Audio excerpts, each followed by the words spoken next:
À une position du compensateur de régime correspond une vitesse. La position du trim dans la plage de décollage correspond environ à la vitesse de montée initiale. Normalement, une machine ne peut être compensée que dans son domaine de vol, avec une marge. Le compensateur actionne un volet de trim, positionné sur le bord de fuite de la gouverne de profondeur. Le volet de trim est commandé dans notre cas à travers un dispositif électrique dont la commande est sur le manche. Ce dispositif va connaître un dysfonctionnement. Un faux contact va entraîner le compensateur à fond à cabrer. La vitesse de déroulement d'un trim électrique est généralement plutôt lente. Dans la modélisation, le pilote s'en aperçoit tardivement. Observons les variations des efforts dans le manche durant la phase de décollage, puis lors du déroulement de trim à cabrer. À l'arrêt, le poids de la gouverne entraîne le manche en butée vers l'avant. Le pilote saisit le manche et le place dans une position qu'il estime être le neutre en profondeur, ce qui requiert ici un effort modéré. La flèche indique ce que veut faire le manche.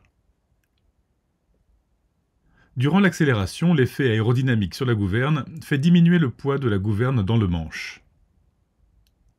Lorsque la vitesse de rotation est atteinte, le pilote tire sur le manche pour piloter la rotation vers l'assiette prescrite.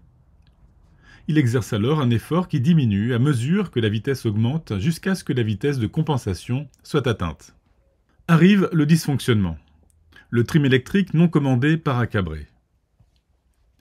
Un pilote attentif à l'attitude de sa machine devrait s'en apercevoir, s'assurer qu'il n'a pas actionné la commande de trim par mégarde et tiré le breaker de trim.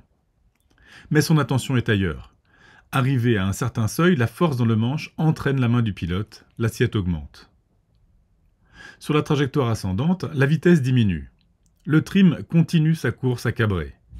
Lorsque la vitesse correspondante au trim à cabrer est atteinte, il n'y a plus d'effort dans le manche. Le pilote reprend le contrôle.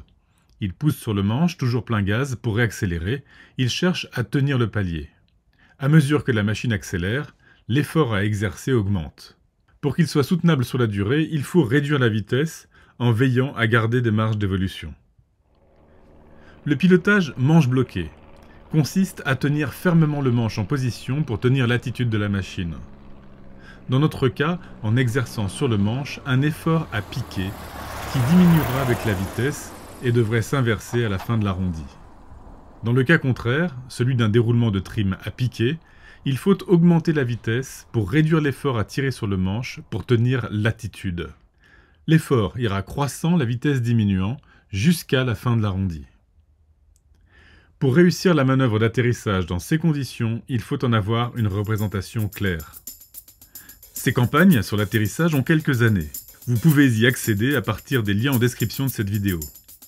Nous les commenterons sur cette chaîne. Merci de votre attention. Bon vol.